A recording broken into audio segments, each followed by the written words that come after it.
Então você não é menos condenado que um assassino, né? E você não é mais condenado que um pastor, né? Todos somos condenados iguais.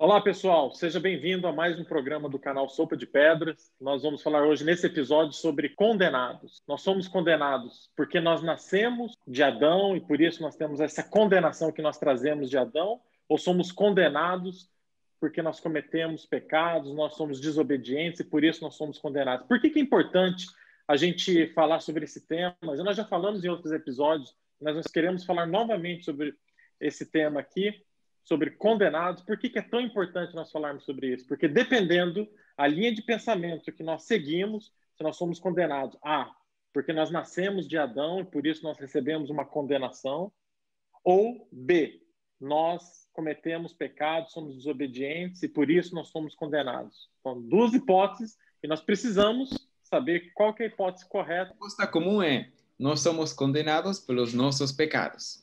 E é por isso que a obediência passa a ter uma importância muito grande no processo da salvação, porque se eu conseguir obedecer e parar de pecar, então eu não estou mais condenado. Essa é a resposta comum. Jesus morreu na cruz, é importante, mas a gente precisa obedecer, porque os nossos pecados, se a gente não se confessar à noite, não apagar os nossos pecados, nós precisamos obedecer e zerar a nossa conta corrente para a gente ser liberto dessa condenação. Tem isso, né?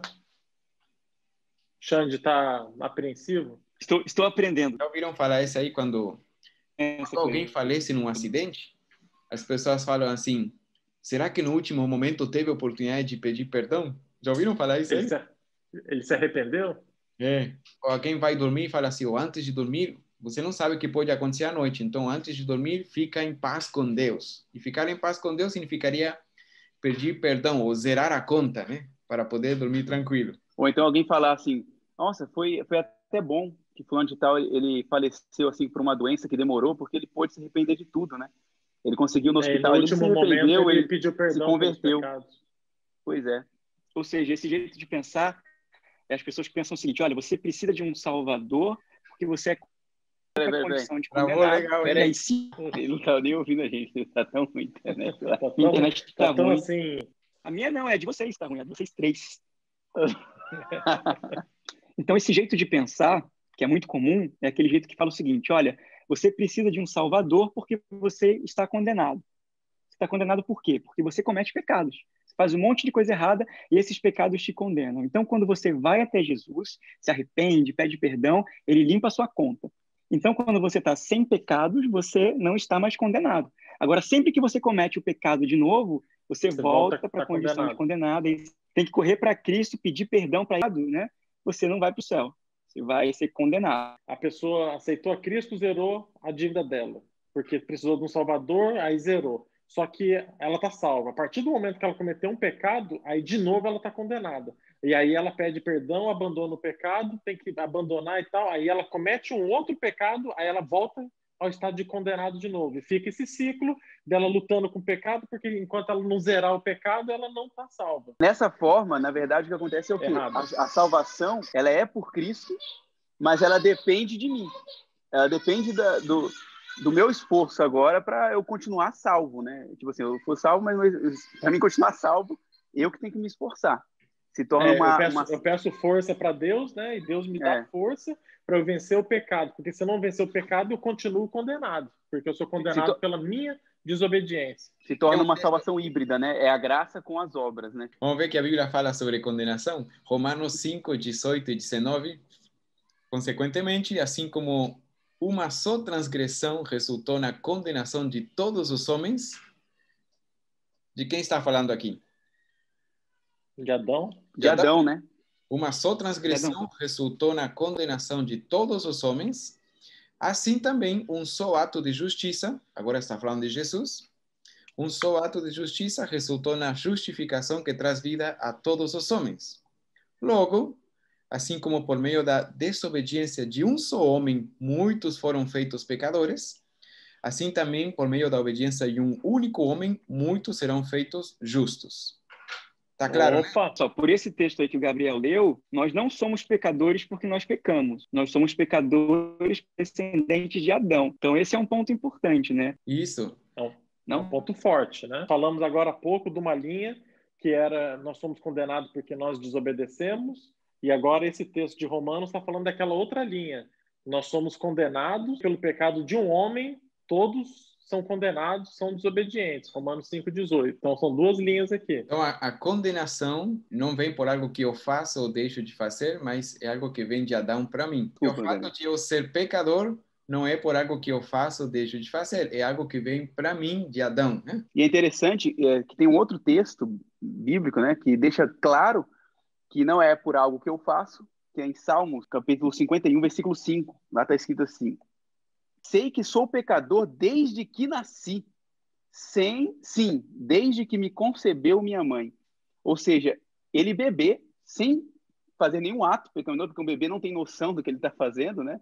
Se é algo errado, ou pecado ou não, ele já era pecador. Então ele já nasceu condenado, né? Ali ele já deixa claro que ele nasceu condenado. Tem também João, capítulo 3, verso 18. Quem nele crê não é condenado, mas quem não crê já está condenado, por não crer no nome do Filho de Deus. Esse texto é fantástico porque fala sobre o simples fato de não crer em Jesus, de não depender de Jesus, já me mantém na condição de condenado, né?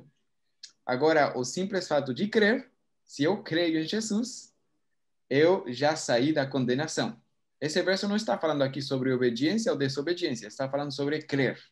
O que me tira da condenação é crer em Jesus. Crer no sacrifício dele, né? Depender dele, esse crer que ele quer dizer, né? Então, quando eu dependo dele, do sacrifício dele, eu já não estou mais nessa condição. Eu aceitei a graça. Eu já não estou em estado de condenação. Então, não tem nada a ver do que eu fiz ou deixei de fazer. E aquele que não crê já está condenado. Então, assim, eu não estou condenado porque eu pequei. Eu já estou condenado desde o ventre da minha mãe. E a única forma de eu sair desse estado é crendo em Cristo. Se eu não crer, eu continuo do jeito que eu sempre fui, alguém condenado. Independente de pecar ou não pecar, porque o bebezinho, antes de pecar, já está condenado. Já precisa de um Salvador. Aí que entra o grande problema. Por exemplo, nós estamos em estado de condenado quando nós nascemos. Quando nós aceitamos a Cristo, nós saímos do estado de condenado e vamos para o estado de não condenados.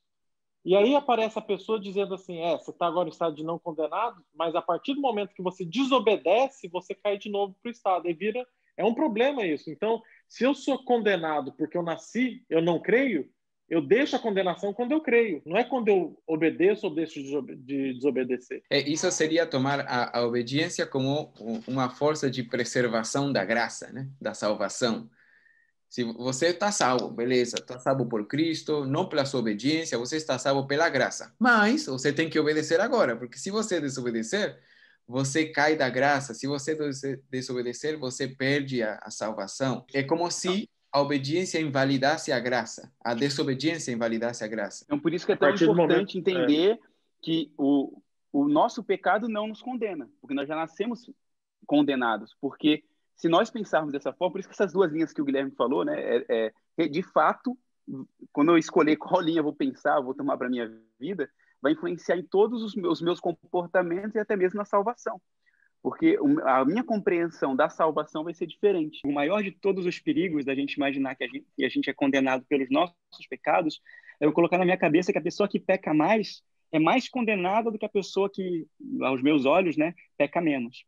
Então, quer dizer, alguém que está cheio de vícios, cheio de pecados, que está completamente desalinhado com a vontade de Deus, olha para si mesmo e fala, eu estou muito mais condenado do que aquele cara que vai na igreja. Então, eu estou muito mais distante da salvação, porque se eu estou mais condenado, estou mais distante da salvação. Então, o caminho para eu chegar na salvação é muito mais longo para mim, que tem muitos pecados que eu cometo, muitas coisas que eu tenho que deixar, que eu tenho que abandonar. Então, isso é um desânimo muito grande e é o oposto do que o Evangelho fala. Segundo o Evangelho, o caminho para a salvação, né, a distância da salvação é a mesma para todo mundo. É um passo só. Você dá um passo em direção a Cristo e depende completamente dele e do sacrifício dele.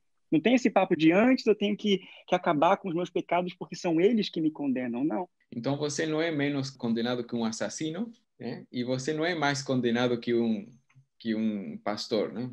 Todos somos condenados iguais. E por isso o passo para a salvação é o mesmo para todos. Crer em Jesus. Aquele que crer já não está mais em condenação. A boa notícia é que, mesmo se você não comentar esse vídeo, você não está condenado.